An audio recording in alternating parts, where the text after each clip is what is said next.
en un nuevo parlamento que represente las nuevas opciones de la ciudadanía, haciendo necesario convocar a nuevas elecciones. www.rencacontigoweb.com. Cual sea lo que ocurra, en todo caso, cabe preguntarse, ¿qué credibilidad tiene la clase política sobre sus intenciones respecto a la realidad y las demandas populares? Hay que recordar el pacto de transición a la democracia firmado con la dictadura militar, el que en 1989, que determinó solicitar modificación a la constitución de Pinochet, en la cual una vez conocidos los resultados, la noche del 30 de julio, personeros de la comisión negociadora con la dictadura declararon que, comillas, en diciembre, a partir del parlamento que se elija, va a haber una modificación constitucional importante, cierre comillas. Lo que ocurrió entre 1989 y 2021, cuando se inauguró la Convención Constitucional, ninguna de las modificaciones efectuadas cambió el espíritu de la Constitución de la dictadura. Y solo el 27 de abril de 2015, en el gobierno Bachelet, esto es 25 años después de 1990, cuando se inicia la transición, se reemplazó el sistema binominal por uno proporcional, situación que impidió durante 25 años modificar las leyes orgánicas constitucionales, que requieren un quórum de 4/7 en un Congreso elegido bajo el sistema electoral binominal. Hemos aprendido que no hay constituciones neutras, por lo demás. La supuesta neutralidad de 1990 en adelante solo originó frustración a un movimiento social que fue creciendo hasta la revuelta de octubre de 2019. Por eso conviene revisar los antecedentes de quienes dicen hoy que están por cambios. Si se persigue un nuevo modelo de desarrollo con reformas importantes al modelo económico, social, un nuevo modelo alejado de una supuesta ley de mercado, debemos ver el balance de 30 años del modelo de la dictadura perfeccionada por la concertación y la derecha. Han sido decenios de carencia en que se privatizó la salud, la educación, la previsión social, el agua, se escatimó la vivienda social, reinó la ley del mercado, se incubaron las desigualdades y se despojó al Estado de los recursos naturales, cuyo dominio le pertenece de manera absoluta, exclusiva, inalienable e imprescriptible, como señala el texto constitucional aún de Pinochet. A ello se agrega la infraestructura en términos de concesiones ruteras, puertos, aeropuertos, energía en manos de inversiones foráneas. Por último, en un país donde reinan los grupos económicos y se profundiza inevitablemente la desigualdad, tenemos que saber que concreción tiene la cuestión inmediata fundamental plasmada en las frases fundacionales del proyecto de constitución que declara que la actual, en la propuesta, comillas, Chile es un Estado social y democrático de derecho, es plurinacional, intercultural, regional y ecológico, constituido como una república solidaria en la que se protegen y se dan la garantía de derechos humanos individual y colectivo. Por eso el pueblo soberano votará mayoritariamente a prueba este domingo. Soy Nelson Viveros Lago y ahora comienza nuestro programa No Más en la radio Renca Contigo.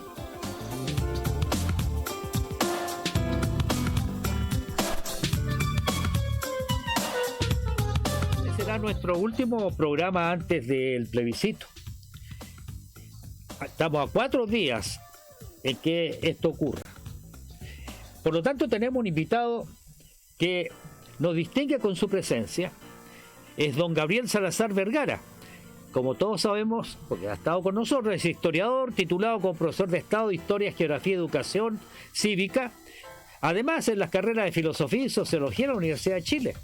Se doctoró en Historia Económica y Social en la Universidad de Hull, en Inglaterra. Y ha sido galardonado con el Premio Nacional de Historia. Es profesor y académico de distintas universidades, tanto chilenas como extranjeras. ¿Qué tal? ¿Cómo está, don Gabriel? Muy buenas tardes. ¿Qué tal? Buenas tardes, don Nelson. ¿Cómo estamos por allá? Bien. Expectante de conversar con usted, don Gabriel, y yo estoy seguro que las personas que siguen nuestro programa también lo estarán. Estimado profesor, estamos, como decía recién, a 4 días que tome lugar el plebiscito.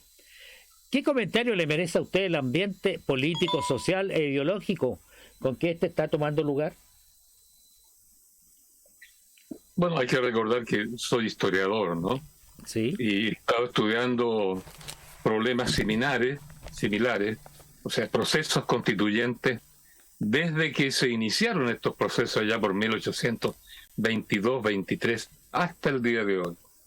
Y la verdad que no me extraña que estemos viviendo un periodo en que es notorio que hay una suerte de nerviosidad muy grande en ciertos sectores de la sociedad, ciertos sectores que están temiendo que producto de este proceso constituyente, de los acuerdos a que llegó la Convención Constitucional y la eventual votación del próximo domingo, pierdan sus intereses, pierdan su posición de hegemonía sobre esta sociedad, pierdan, ¿verdad?, esta especie de paniaguado que les permite obtener ingresos en promedio mucho mayores al de la masa de la población. Eso ha sido siempre así, ¿no? Hacia 1828, cuando se aprobó la Constitución de ese año, que fue muy interesante porque el Congreso que estaba discutiendo el tema constitucional concluyó finalmente que lo mejor era consultar a los pueblos, a las comunidades locales, ¿no?, a los municipios, o sea, los cabildos de la época, para que ellos discutieran qué tipo de Estado querían para Chile, ¿no? Y esos acuerdos que fueron sacando todos los pueblos de Chile en sus comunas, en sus cabildos locales, esos acuerdos lo enviaron a las asambleas provinciales. Y las asambleas provinciales que existían entonces enviaron finalmente las conclusiones, las votaciones que se habían hecho al Congreso Nacional, al Ejecutivo Nacional, donde los resultados fueron claritos. La mayoría de los pueblos de Chile, el grueso de la población, ¿qué es lo que votó? Queremos un Estado, dijeron, o un gobierno, mejor dicho, un Estado, comillas, popular representativo. Es decir, que represente la voluntad soberana de los pueblos, de las comunas locales. Ese fue el resultado, ¿no? No bien se acordó esto y se comenzó a redactar la Constitución de 1828, se produjo un verdadero ataque de histeria en las élites oligárquicas de este país, particularmente los de la ciudad de Santiago. Porque como herencia del periodo colonial, la oligarquía más, digamos, con mayor cantidad de recursos monetarios, con más influencia política, con mayores afanes de ser aristocracia, con, en fin, la intención, más o menos perseverante por parte de ellos, de alguna manera llegar a niveles en la jerarquía del imperio español, gobierno centralizado. A tal punto que partieron con una verdadera ofensiva periodística, se crearon varios periódicos para desacreditar a los que habían dictado la Constitución de 1828.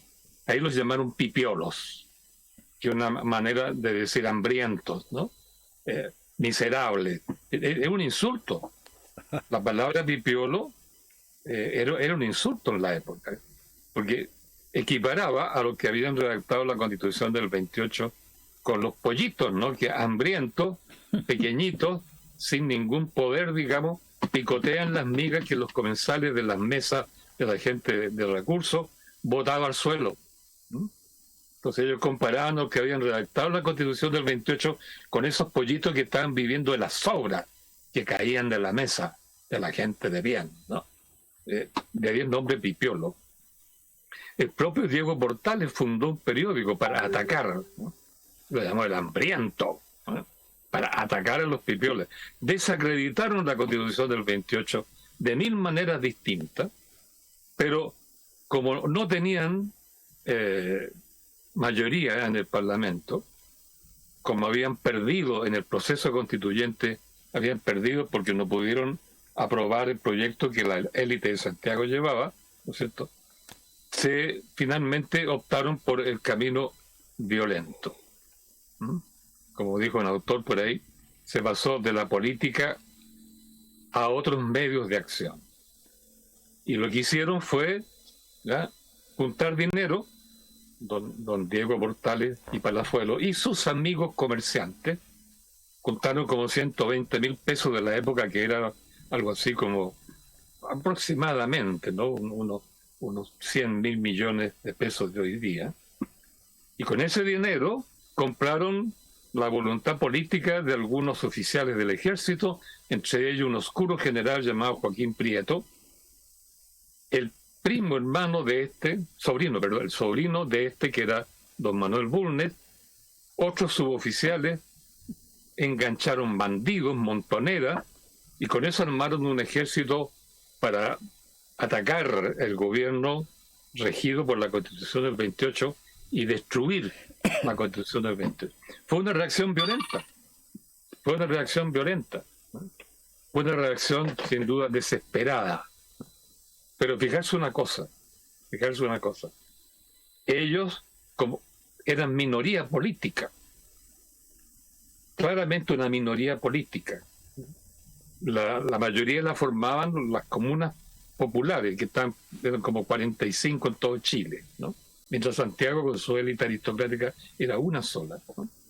El ejército patriota, el que había vencido en Chacabuco, Maipú, y había ganado la independencia para Chile, estaba de acuerdo con los pueblos. Ese ejército era democrático, liberal democrático, y apoyó el movimiento popular y apoyó la Constitución del 28. Por eso la élite de Santiago se encontró que era minoría en política y no controlaba el ejército. En su desesperación, entonces, formaron un ejército mercenario y lograron luego una cantidad de felonías, de la palabra exacta, ¿no? Realizadas por el comandante en jefe de ese ejército, Joaquín Prieto, ¿no? Recordemos que el Condorito llamaba felón, ¿verdad?, al roto Quesada, ¿no? Lo peor de lo peor, el felón. Bueno, luego de una serie de felonías lograron ganar la batalla del Ircay. Bueno, digo esto porque siempre que el pueblo se ha movilizado, que la ciudadanía se ha movilizado para organizar ella una asamblea constituyente, cambiar ella la constitución, la respuesta de las élites centralistas, santiaguinas, sobre todo santiaguinas, ¿no?, fue una reacción desesperada, ¿no? Porque cuando la soberanía popular, la soberanía ciudadana entra en acción, las élites, ¿verdad?, saben que su hegemonía, su supremacía, su dominio sobre el país se termina. De ahí la desesperación que les da. Entonces, hoy día no me extraña que estén bastante desesperadas, que estén recurriendo a todos los medios posibles al alcance de su dinero para intentar cambiar la voluntad popular que se manifestó el 18 de octubre tendiente a cambiar el texto constitucional del 80, que fue ilegítimo de nacimiento, ¿no? No me extraña que eso ocurra, pero con un agravante que es bueno tenerlo presente hoy día. Cuando tuvieron miedo en 1828 y 30, organizaron un ejército y ganaron la batalla del Ircay. Cuando tuvieron miedo de nuevo en 1837, 1851, 1859, 1862, 82, 1891, hicieron lo mismo. Organizaron un ejército para vencer el movimiento ciudadano y a todas sus manifestaciones, digamos, sociales y políticas. Hoy día, voy a saltar otro periodo histórico para ir más rápido, hoy día, ¿verdad?, no pueden recurrir al ejército. Normalmente esta minoría centralista y que radica sobre todo en Santiago, ¿no?, en Santiago, es una minoría débil, como toda minoría. Tiene poder de dinero y tuvo mucho poder en el siglo XIX y hasta digamos, el 18 de octubre del 2019, tuvo mucho poder porque contaba con un ejército que ella misma había formado. Entonces, cada vez que estaba en aprieto, ponía por delante el ejército, masacre, y se acabó el movimiento ciudadano. Pero hoy día, y eso es muy interesante para analizar la situación actual, hoy día no cuenta con el ejército. Recordemos que cuando el presidente Piñera anunció dramáticamente en televisión, estamos en guerra, ¿verdad?, contra un enemigo poderoso. Claro. El comandante en jefe del ejército le dijo, usted está en guerra, yo no. Bien mirado históricamente, es primera vez que un comandante en jefe a cargo del estado de excepción, estado de sitio, le dice a su generalísimo presidente, si usted me manda que vaya a masacrar, yo no lo voy a hacer. Fue una bofetada en la cara, fue un desacato público, histórico, de dimensiones espectaculares, digamos, ¿no? Y eso hay que tenerlo en cuenta porque posteriormente el ejército no nos han masacrado desde el 19 hasta el día de hoy. Le dieron órdenes, le sugirieron que saliera a la calle, no ha salido. No es nuestra función, dijeron. No es la función del ejército ser policía represiva en el plano interno de la sociedad chilena. Lo mandaron al sur, ¿no?, a la Araucanía. Se supone que para reprimir. Ellos fueron, pero llevaron sus abogados para decir que no iban a sacar las armas. Fueron y se volvieron, no hicieron nada. Este es un dato no menor. La oligarquía política y económica de este país, que ha gobernado este país en 200 años, no cuenta hoy con su principal arma. Su minoría es una minoría, ¿no?, política. Claro, tiene el poder del dinero, eso no se discute, ¿no? Y la clase política, de alguna manera, escuda a aquellos que tienen el dinero. Eso ya se sabe. Entonces, señor, este es un punto muy importante para el análisis. Estoy terminando, Nelson. Muy importante para el análisis. Hoy día la oligarquía, con su socio, la clase política, ¿verdad?, no tiene el arma que esgrimió en los 200 años anteriores, por las razones que sean. Eso hay que estudiarlo, hay que pensarlo, hay que deliberarlo, hay que tomar posición frente a eso, ¿no? Y eso es muy importante. Entonces, está claro que los problemas históricos que no ha resuelto esta oligarquía en 200 años es lo que han conducido a la ciudadanía a decir, bueno, cambiemos todo, ¿no? Cambio constitucional, ¿no? Y en eso estamos.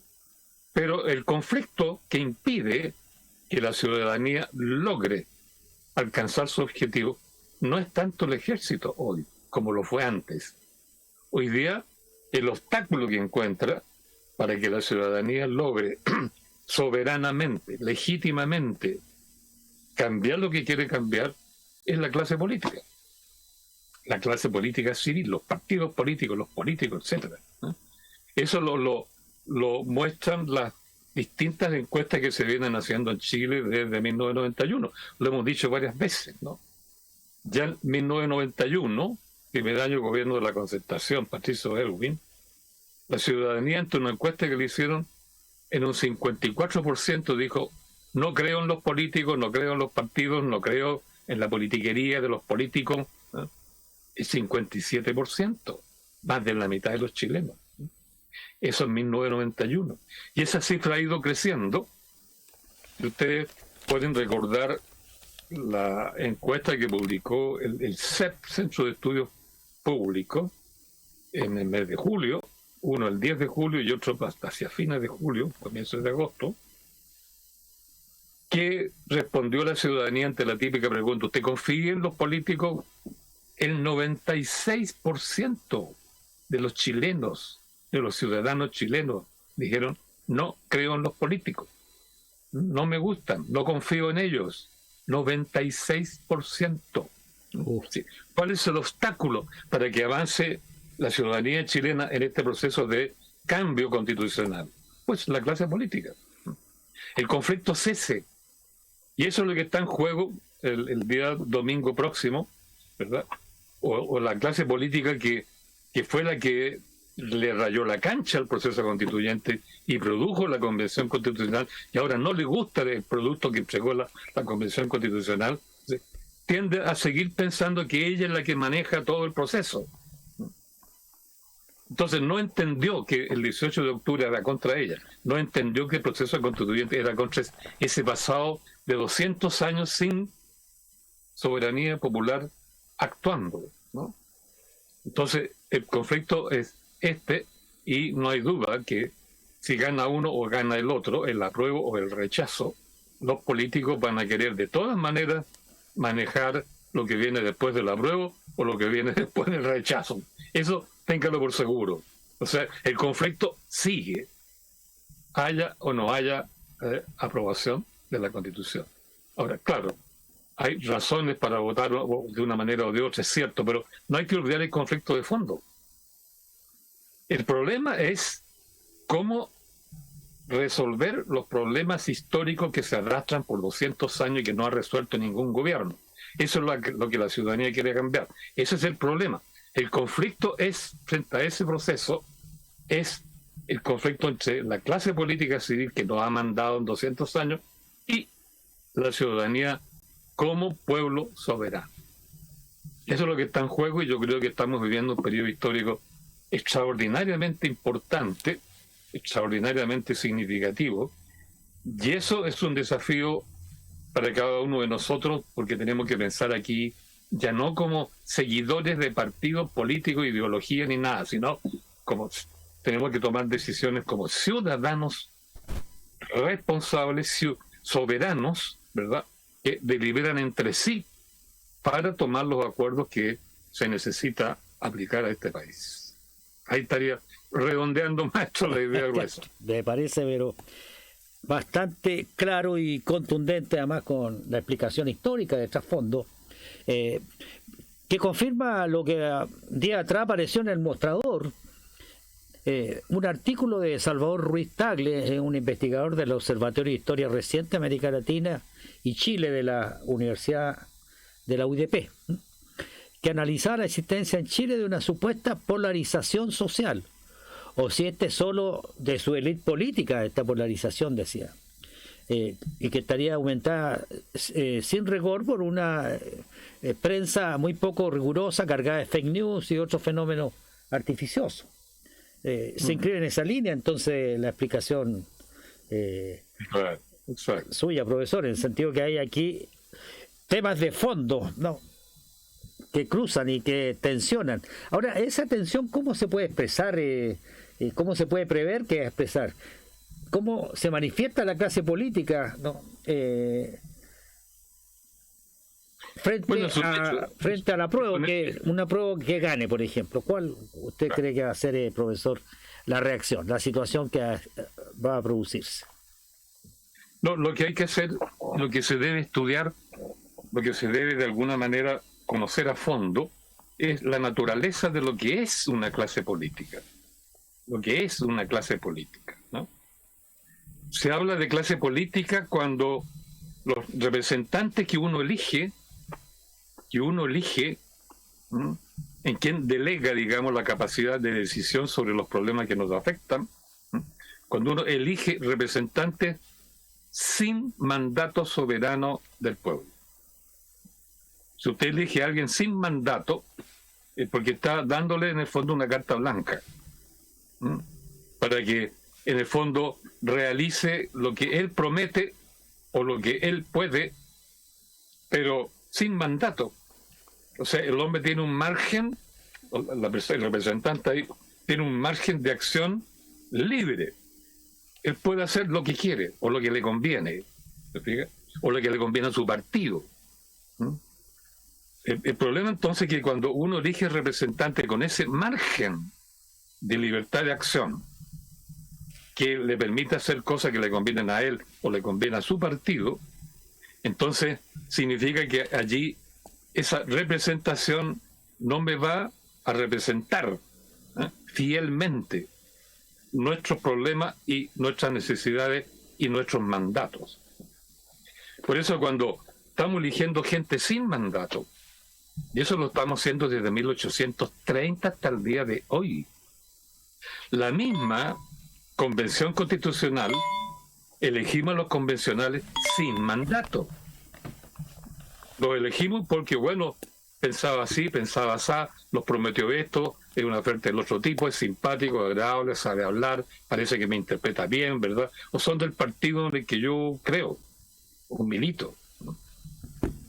Elegir gente sin mandato, que es lo que estamos haciendo, repito, hace 200 años, significa que le estamos dejando un margen de acción a esta gente, repito, para que desarrolle sus intereses personales, grupales, de partido o de clase. Por eso que después de 200 años, estos señores constituyen un verdadero gremio autónomo. De intereses. ¿Cuáles son sus intereses, verdad? Controlar el Estado, administrar el Estado como si solo ellos pudieran hacer eso. Desde el momento que se convierte en una clase administradora monopólicamente del Estado, sin participación ciudadana, tenemos el problema y el fenómeno de la clase política, que es un gremio que desarrolla los intereses que le conviene, en tanto que gremio, el negocio del partido. Los partidos gastan el 80% de su energía en mantenerse a sí mismos, en engordar a sí mismos y en desarrollar su poder en el Estado. Y solo un 20% se preocupan de representar lo que el pueblo quiere. Eso lo hemos estudiado en detalle. Nosotros publicamos un libro de más de 1000 páginas. Entonces, no ese problemita sobre Chile, ¿no? Entonces, la clase política se caracteriza porque es un gremio que trabaja para sí mismo, diciendo que trabaja para el pueblo.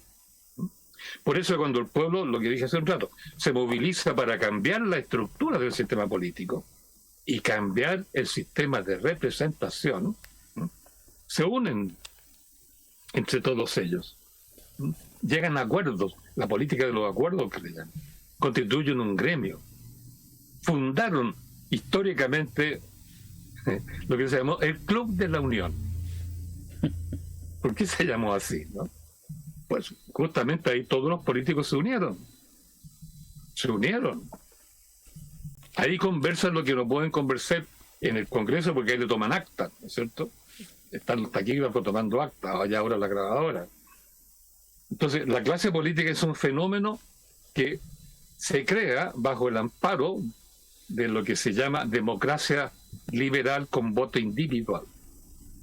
Voto individual, ¿no? Y cuando uno vota individualmente y va, ¿no es cierto?, al centro de votación, ya es una rayita en una cámara oscura, porque es un voto secreto que nadie debe ver. Es ridículo, ¿no? Que nadie debe ver, ¿no? Uno simplemente no está ejerciendo soberanía, está eligiendo entre promesas que me hacen distintos señores. Promesas, ofertas. Es lo mismo que ir al supermercado, ¿no? A un mall, ¿no? A un mall. Y ahí elegir de acuerdo a la oferta. Esta no es soberanía popular, esto es marketing. Y marketing de la política que actúa en base a ofertas. No la política que actúa según mandato popular. Entonces, por eso la clase política se constituye como un fenómeno que ha existido ya desde fines del siglo XIX. Los primeros sociólogos famosos descubrieron este fenómeno ya a fines del siglo XIX y lo denunciaron. En 1896, ya el sociólogo italiano Gaetano Mosca lo denunció y le puso nombre, clase política. En 1911, otro sociólogo alemán, Robert Michels, estudió más a fondo el tema y sacó otro libro que denunció el fenómeno y le puso un nombre. Todo este proceso de voto individual, elección entre gente que me hace ofertas, ¿verdad?, y que elijo gente sin mandato, él llegó a la conclusión que eso tiende a formar partidos políticos. Los partidos políticos son tipos de oferta que entregan al mercado del voto. Varios tipos de ofertas, ¿verdad? Azules, blancas, rojos, qué sé yo, de distintos colores, de centro, de izquierda, de derecha, da lo mismo, ¿eh? Son ofertas. Y por eso es que Robert Mitchell dijo, los partidos políticos, en tanto actúan de esa manera, cooptando votos según la oferta, pero luego acomodarse ellos como partido político que permanece en el Estado, no hacen sino formar oligarquía. Él dijo, no lo dijo así, pero en el fondo dijo, Los partidos políticos son fábricas de oligarquía. Y eso le puso un nombre. Es la ley de hierro de las oligarquías. La oligarquía se forma con la inocencia ciudadana que cree en el voto individual, ¿no?, ante ofertas que le hacen otros. Y claro, se forma la oligarquía en torno a tipo de apuesta a un partido político, pero después se encuentran todos dentro del Parlamento y si hay peligro externo de la ciudadanía, se unen todos. Se unen todos. Yo podría contarle en detalle esto, lo que pasaba en Chile, pero no tenemos tiempo. ¿Qué pasó el 15 de noviembre del 2019? Lo mismo. Todos se unieron, corrieron de noche, ¿verdad?, entre que transpirando y accesando por el temor, ¿no?, y acordaron convocar a una asamblea constituyente que ellos, ¿verdad?, le rayaron la cancha. Ellos reglamentaron. Ellos le pusieron los límites, los objetivos, el tiempo, el plazo. Y ahora que ya se aprobó una constitución hecha por la Convención Constitucional que ellos de alguna manera modelaron, y ahora no les gusta, entonces van a querer de nuevo rayarle la cancha al proceso histórico chileno que viene después del 4 de septiembre. Eso de seguro. Ya lo están pensando, ¿no? Ya están haciendo ofertas, ¿no? Y incluso se están acercando un poco a las ofertas porque claro, las ofertas de derecha, para lo que viene después del 4, es que no, hay que cambiar la Constitución del 80 y hay que de alguna manera acoger, ¿verdad?, las demandas sociales, pero hay que unirse en torno a la idea de Chile, la patria, qué sé yo, la bandera chilena, ¿no?, y todas las costumbres de los guasos, pero de las haciendas, no de los pobres del campo y de la ciudad, ¿no? Claro. Y otros dicen, sí, lo mismo, tenemos que unirnos, tenemos que hacer los cambios sociales que exige, ¿verdad?, pero llegado el momento se van a unir de nuevo, yo les aseguro, porque si no se unen todos en un acuerdo nacional, por eso que hablan de la unión, por eso no les gusta la Constitución, porque dice va a romper la unidad de Chile, como si alguna vez Chile haya sido realmente unido, homogéneo, integrado, solidario hacia adentro, ¿no? Eso es lo que va a ocurrir. Entonces, por eso yo creo que el problema aparte de todos los problemas históricos no resueltos que hay que resolver ahora con la nueva Constitución, ¿verdad?, está el problema de que la clase política tiene estas características y hay que estudiarla, hay que entenderla por dentro, hay que neutralizarla. Recordemos que el 96% de nosotros la rechaza. Y esto es muy importante, significa que estamos en un ánimo nuevo, los ciudadanos. Porque recordemos que en 1964, 65, 70, hasta 73, oiga, amábamos a nuestros políticos. El 80% creía profundamente en los políticos, los partidos políticos. Amábamos a Frei, amábamos a Allende, otros amaban a Jorge Alessandri. Pero ahora no. Entonces, por eso hay que observar críticamente lo que pasa con la clase política. Hay que observar por qué el ejército está, por decirlo así, amurrado. No está masacrando en la calle como lo hizo tantas veces antes, ¿no?, en otras épocas. Y por otro lado, ¿no?, estamos viendo que la clase política insiste, pese al 96% de rechazo, insiste en manipular todo. Ella decide, ella es experta, ella es la única que puede tomar decisiones políticas. Y eso se va a hacer sentir, creo yo, después del 4 de septiembre, de nuevo, otra vez más, ¿no? Y eso no es una buena señal. No es una buena señal. Y los políticos no se dan cuenta que están teniendo un 96% de rechazo, que llegó al 98% en el 2020, ¿no?, y van a insistir en monopolizar todo el proceso en adelante, como si el movimiento ciudadano fuera un curso de kindergarten. Lo más probable es que eso implique un nuevo estallido social, con la diferencia que el estallido social del 2019 contenía, ¿verdad?, el estallido ya no más de problemas, contenía solidaridad interna y tenía por delante una gran esperanza. Vienen tiempos mejores. Esta vez un estallido frente a la insistencia de la clase política en manejar ella el proceso constituyente, ¿no? Va a tener otro estallido, solo que con solidaridad dividida, sin esperanza, porque ya basta, el político ya no, es un estorbo. Y la cosa, en lugar de descomplejarse, puede ser peor, ¿no?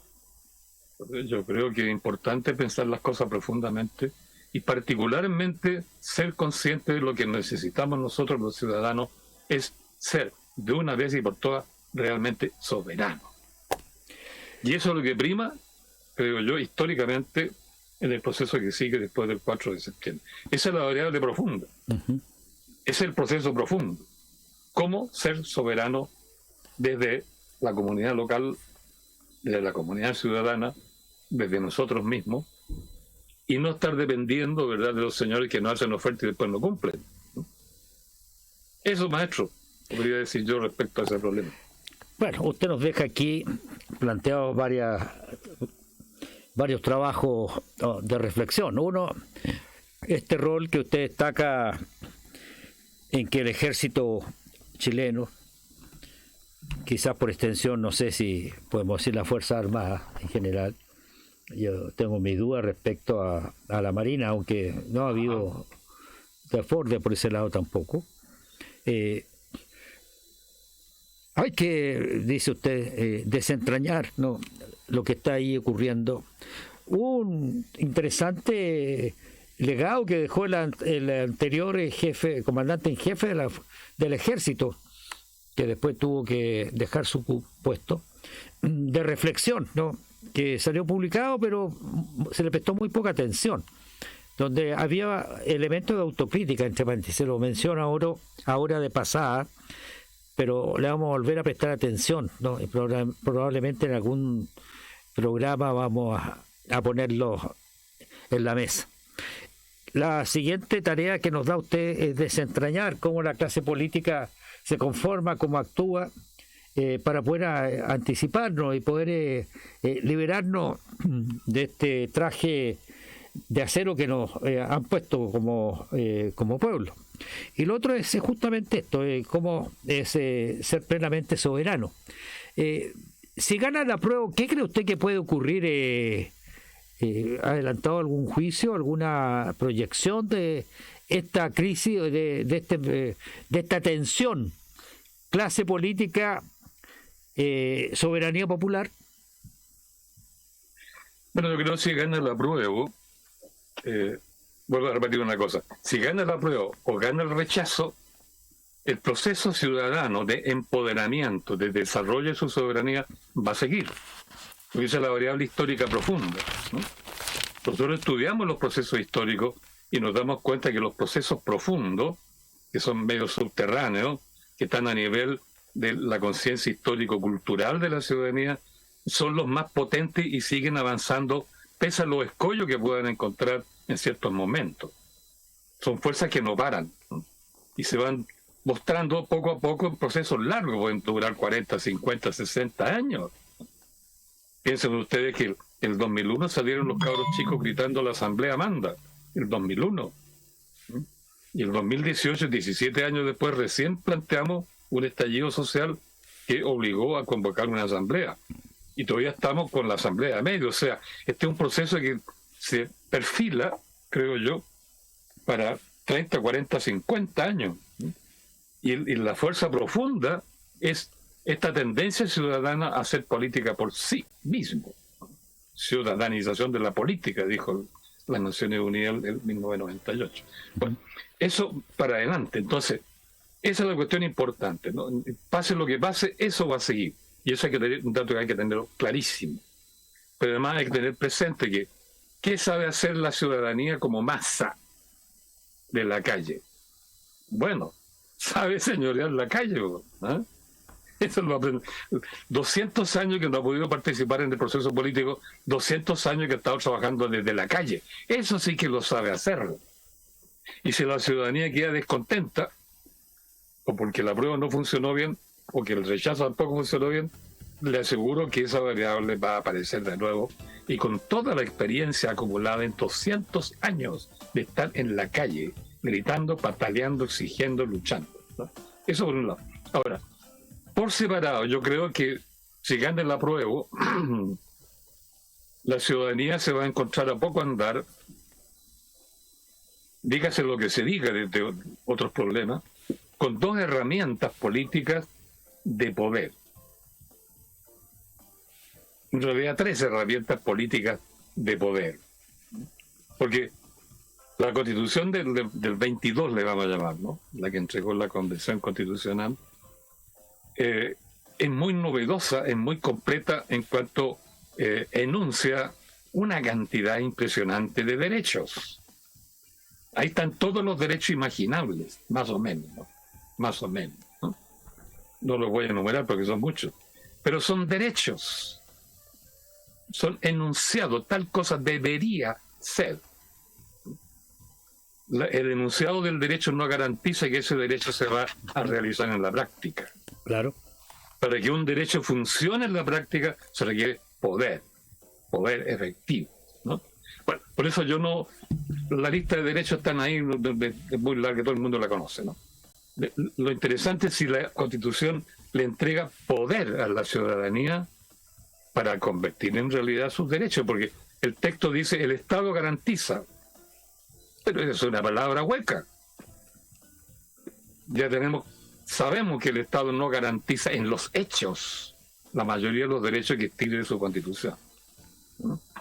Es la ciudadanía misma con sus poderes reales la que garantiza que sus derechos sean realidad. Entonces, la pregunta es, ¿la Constitución le entrega poder a la ciudadanía? Y yo diría que el texto constitucional del 22, sí, le entrega tres herramientas. Porque la ciudadanía, ¿cuándo tiene poder político? Cuando actúa en asamblea. Actúa en asamblea. No con el voto individual, que no le sirvió, en 200 años no le ha servido de nada. Pero sí la asamblea. Por eso los cabros chicos dijeron, la asamblea manda. No hay que olvidar eso. Cabros chicos, lo digo por adolescentes, no estoy pensando. ¿Y cuáles son esas tres herramientas de poder que le entrega la Constitución a la ciudadanía? Uno, que se organicen, dice, asambleas comunales, como quien dice una asamblea de la comuna de Renca, de la comuna de Quilicura, la comuna de Lampa, la comuna de Pudahuel, etc. De la comuna de Los Espejos, en fin, etc. Y esa comuna, dice el texto constitucional, la asamblea comunal, ¿no?, delibera autónomamente, ¿no?, y sus acuerdos son vinculantes. O sea, son mandatos. Si hay una asamblea que delibera y produce mandatos, eso es soberanía. Está la posibilidad que los habitantes de Renca constituyan la comuna, la asuman como propia, deliberen como ciudadanos soberanos y lleguen a acuerdos que se convierten en mandatos vinculantes, o sea, soberanos. Hay que obedecerlo. Es una tremenda herramienta. Además, estas asambleas comunales se autorrepresentan vía sus propios delegados, ¿no?, a la asamblea regional.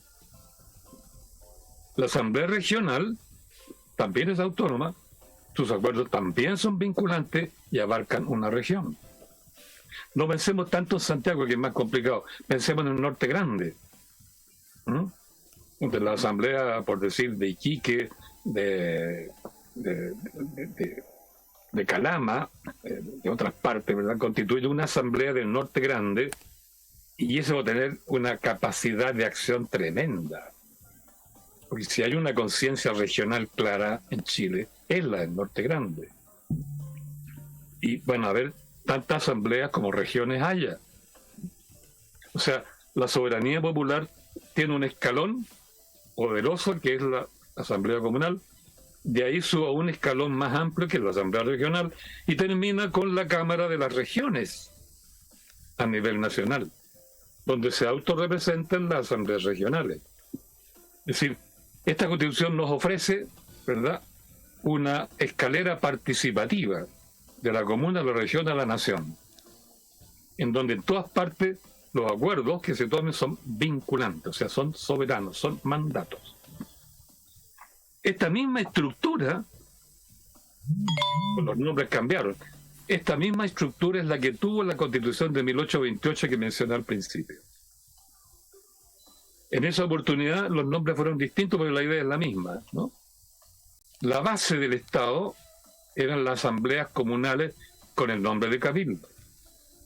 Se llamaban cabildo en ese tiempo. Los acuerdos del cabildo eran vinculantes y autónomos. Y estos cabildos se autorrepresentaban en las asambleas provinciales de ese tiempo. Habían 3 provincias nomás en Chile, después aumentaron a 8, ¿no? Y las asambleas provinciales, finalmente, en la Constitución de 1828, se autorrepresentaba en el Senado de la República. El Senado de entonces era lo que hoy sería la Cámara de las Regiones. Entonces, la Constitución del 28 generaba instancias de participación ciudadana con acuerdos vinculantes desde la comuna a la región a la nación. Y a ese tipo de Estado lo llamaron en 1828 popular representativo. El pueblo se autorrepresenta. Se va autorrepresentando. No está eligiendo representante distinto al pueblo. El ciudadano es el que hace la política, no el político. Bueno, por casualidad, por la razón que sea, los convencionales de este periodo, ¿no es cierto?, que redactaron la Constitución que estamos votando el domingo, entregaron a través de esta Constitución la mismísima estructura de 1828, que fue aprobada por los pueblos de esa época, o sea, las comunidades locales, fue defendida por el ejército patriota, por el general Freire en particular, por el general Francisco Antonio Pinto también, ¿verdad? Los artesanos la apoyaron, los pueblos de provincia la apoyaron. Es la que derribó Diego Portales, que eliminó la famosa revolución que terminó redactando la Constitución del 33. ¿Qué es lo que hizo? Eliminó el cabildo, o sea, la asamblea comunal. Eliminó la asamblea provincial, o sea, la asamblea regional. Y a cambio de eso, el gobierno local quedó en manos de, Ministerio del Interior, intendentes de provincia, gobernadores de departamentos, subdelegados por su delegación, inspectores de todos nombrados por el presidente de la República. ¿Les fija? Una diferencia brutal entre la estructura del Estado que planteó la Constitución legítima de 1828 y la Constitución ilegítima portaliana de 1833. Entonces, ahora los jóvenes, porque en realidad eran jóvenes la mayoría, ¿no?, de la Convención Constitucional, nos entregaron dentro del paquete constitucional estas 3 herramientitas que son muy, corresponden a 1828 en el fondo. Yo no sé si sabían historia suficiente para recordar eso, o por pura intuición llegaron a proponer esto, lo que sea, está en el texto. Está en el texto. Aparte de otra forma de participación ciudadana, que es la iniciativa popular de ley. Aparte de los plebiscitos. O sea, esta Constitución, como quiera que sea, es cierto que no nacionalizó ni el cobre ni el litio. Es cierto que no cambió el Código del Trabajo. Es cierto que no cambió el sistema electoral.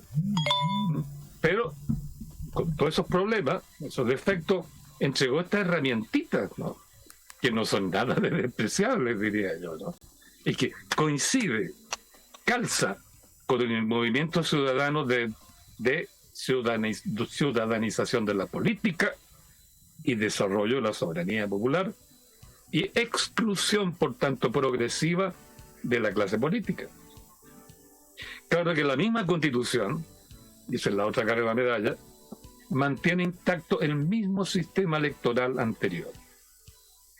Voto individual, voto secreto, se organiza los distritos electorales según el voto individual. O sea que nos entrega una herramienta positiva, ¿no? Asamblea Popular con voto colectivo, y por otro lado, voto individual, que es el caldo de cultivo de la vieja y ya gastada clase política. Entonces, por eso es que esta Constitución, si se aprueba, va a entregar herramientas potentes a la ciudadanía, pero ojo, también entrega el caldo de cultivo para la vieja clase política. O sea, el conflicto va a seguir, con la ventaja que esta vez la ciudadanía va a tener herramientas poderosas. Porque la Constitución del 80 no nos entregó ninguna herramienta política de poder popular, ni una. Así que bueno, hay que sacar conclusiones. Nos saludan auditores que están siguiéndonos con mucha atención. Saludos desde la granja de doña Vilma Álvarez, como también de Marta Cárdenas, que nos escucha también en estos comentarios y están sumamente interesados siguiéndonos. Yo no puedo dejar de preguntarle, porque no nos hemos dado cuenta escuchándolo, sus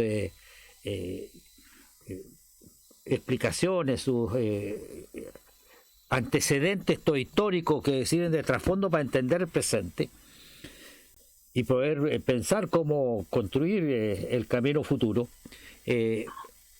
Acerca de la detención de Héctor Yaitul, ¿no? Que ocurre extrañamente, pareciera como coincidencia, pero las cosas en estos ámbitos no ocurren porque sí, ¿no? Hay ciertos vínculos. La clase política, como usted decía, reacciona, ¿no? Se veía una articulación en ese sentido.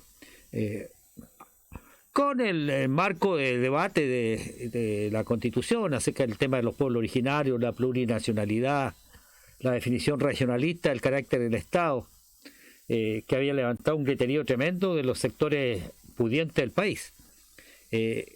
La detención de Héctor Yaitul, ¿cómo la interpreta usted, profesor? Bueno, yo miro siempre estos problemas de la coyuntura presente, digamos, desde la historia, ¿no? Yo no opino simplemente de buenas a primeras, sino que trato de mirar todo esto desde el proceso histórico, porque no es nuevo que hayan detenido a un líder mapuche o a un líder que está luchando contra las leyes viejas que dominan este país 200 años. No es nada nuevo, es un dato más. Lo interesante es que del caso, yo creo, tendría que ser en consideración a ciertas ideas madres, matrices, digamos. Uno, la oligarquía chilena y la clase política, que mal se han unido siempre en cuestiones de fondo, aunque el día a día pueden pelearse, pero en coyunturas importantes nunca, siempre están unidas, ¿no?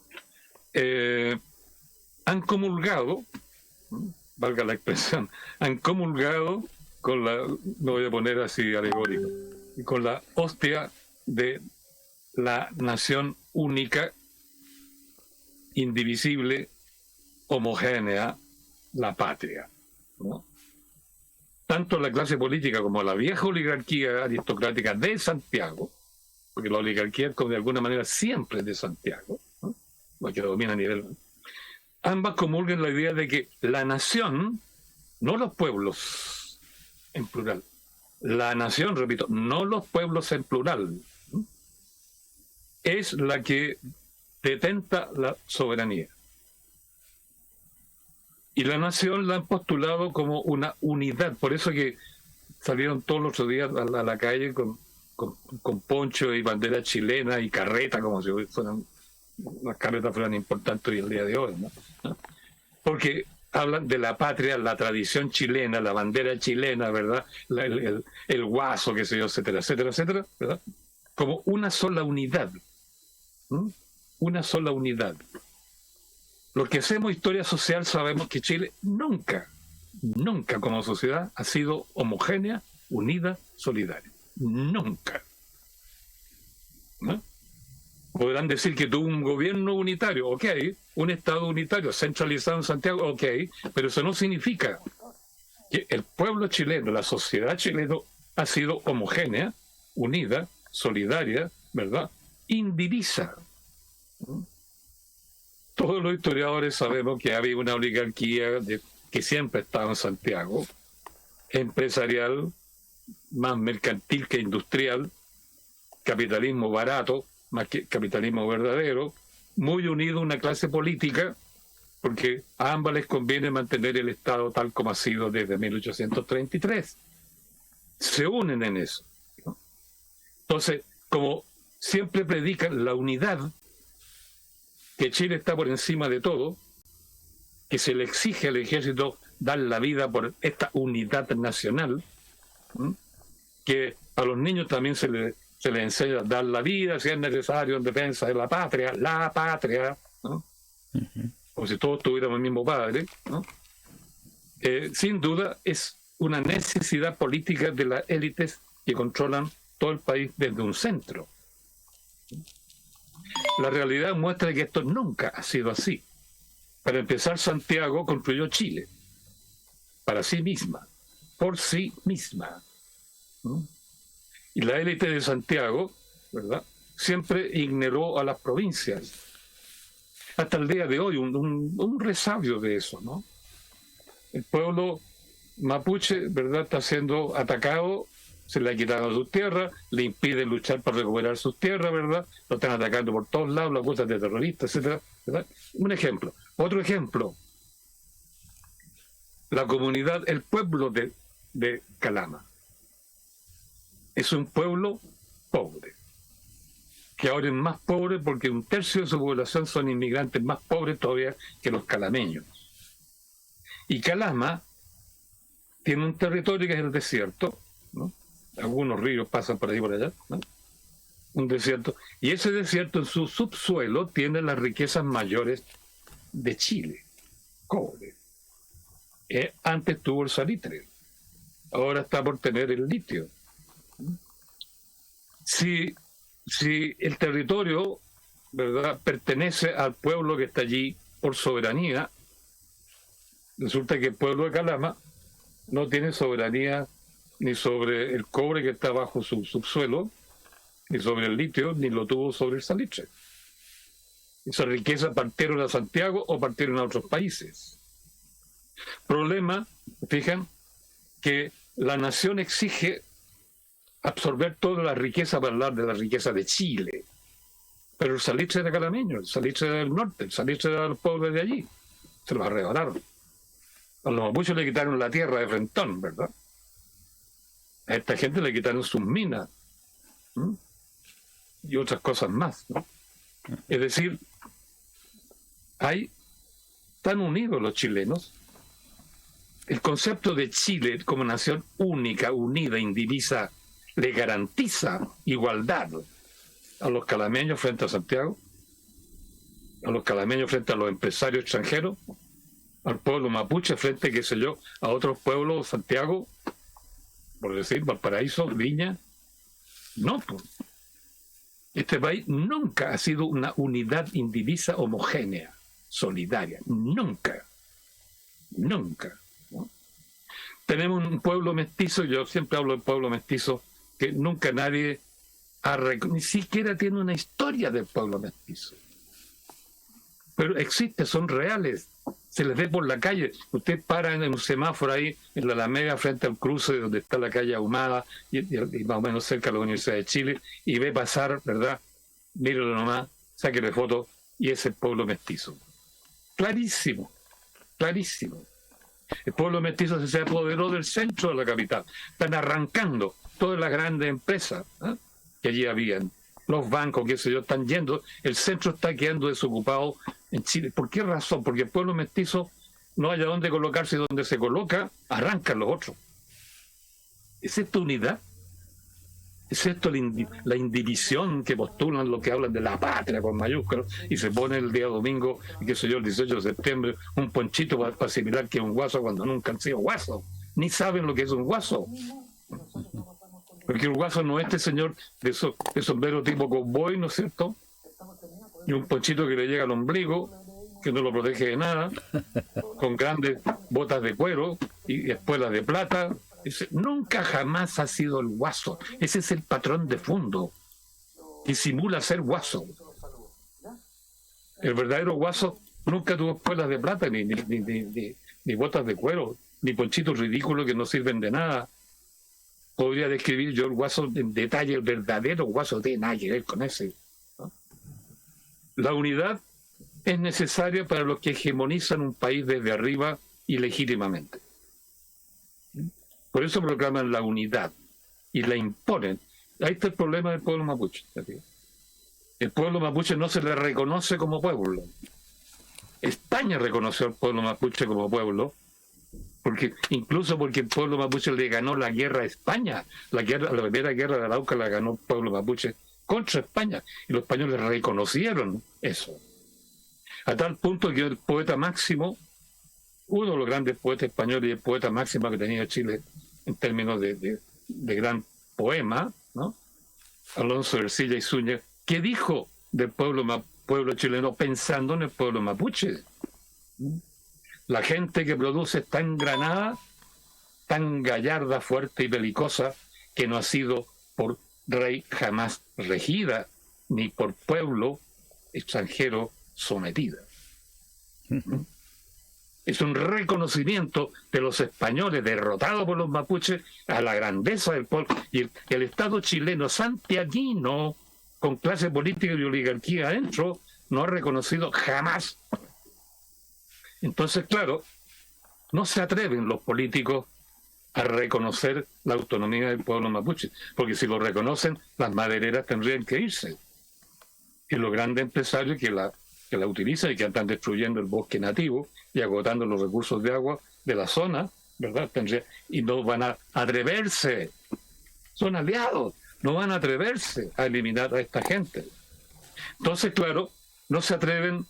Si fuera un gran estadista, si fueran los presidentes de Chile grandes estadistas en este periodo, y ven históricamente la situación y ven que Chile no es una unidad indivisa, ¿qué harían? Bueno, como presidente, como los españoles, como el rey de España, con una altura de mira enorme, hablan con el pueblo mestizo de igual a igual, de pueblo a pueblo, ¿no? Este pueblo, ¿verdad?, le quitaron su tierra, es legítimo que la recupere. Conversemos.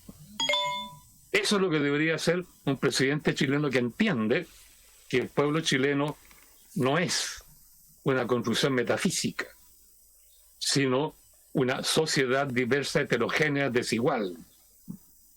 Por eso que este presidente, con todos los valores que él tiene como joven pingüino que fue en su oportunidad, ¿no?, rebelde, y que habló también de la Asamblea Manda, ¿no?, por eso que él, si debió entender el mandamiento de las asambleas y entender el sentido profundo de las banderas mapuche el 18 de octubre, tendría que haber dicho: pueblo mapuche, conversemos.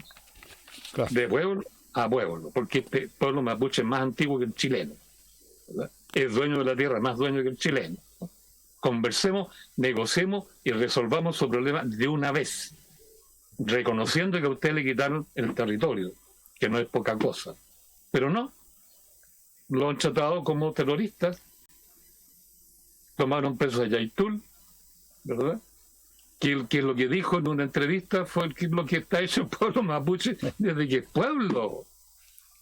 Por esa misma razón de la lucha por los recursos, el pueblo mapuche siempre ha luchado por los recursos, ¿no? Y más que matar adversarios, se dedica a quitarle los recursos, porque sabe que ahí está la táctica de guerrera profunda, ¿no? Y lo que está haciendo ahora es eso. No es ninguna novedad lo que están haciendo. Es la forma antiquísima que usan los mapuches para recuperar su tierra, expulsando a los enemigos y quitándoles sus recursos. Es lo que están haciendo. Pero por eso lo consideraron un delito para las leyes chilenas de ese Chile metafísico, que es uno solo, unido, homogéneo. Yo considero un absurdo no haber negociado con el pueblo mapuche, no reconocer su condición de pueblo, no reconocer esa historia que Alonso de Ercilla cantó antes que nadie.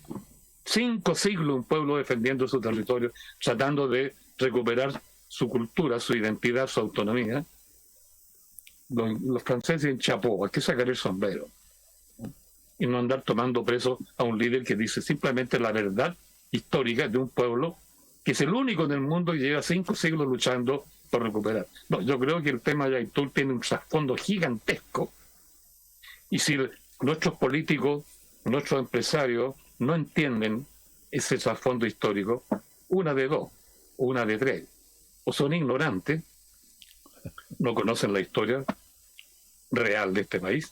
Bueno, por algo eliminaron la historia de tercero y cuarto medio, ¿no? Para sacarse de encima esta molestia que es la historia real, ¿no? Segundo, porque no tienen altura de estadista, no son políticos a nivel de todos los pueblos juntos, ¿no?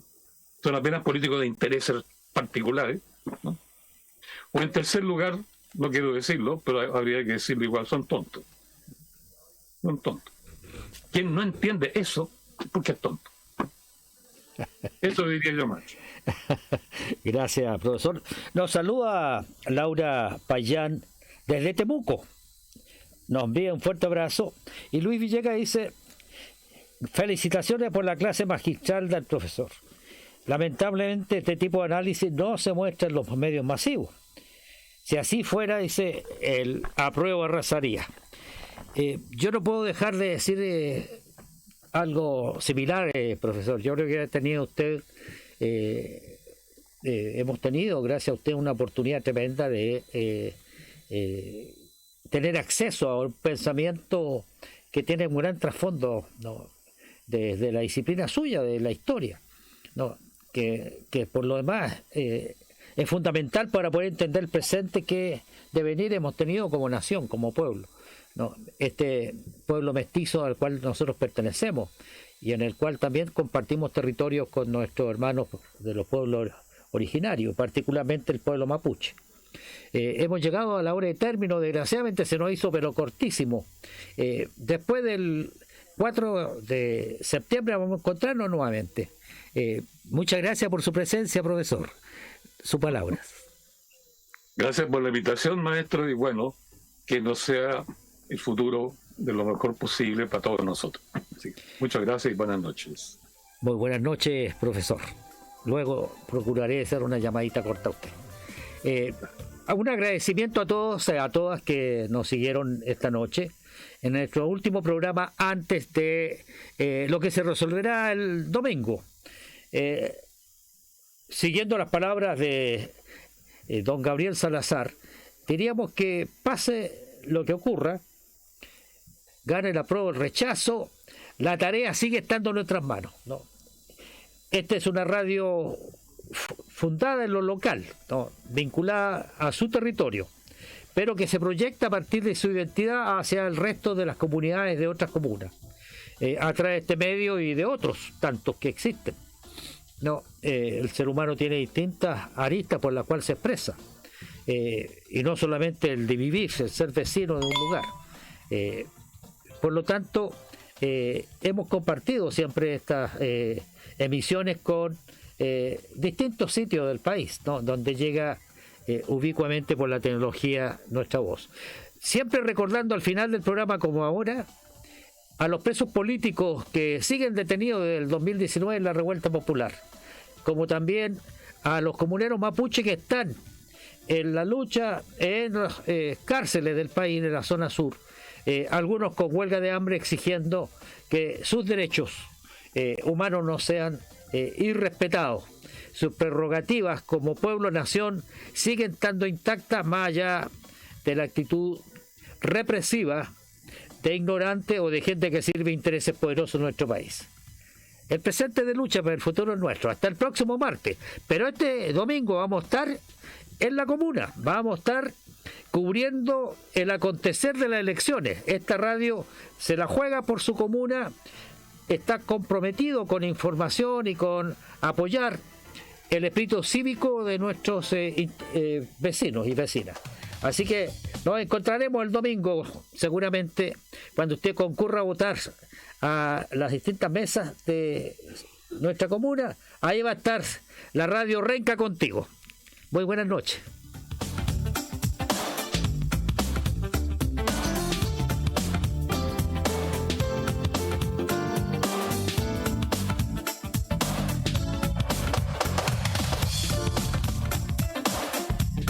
finaliza tu programa No Más. Te esperamos el próximo martes desde las 19 horas en www.rencacontigoweb.com.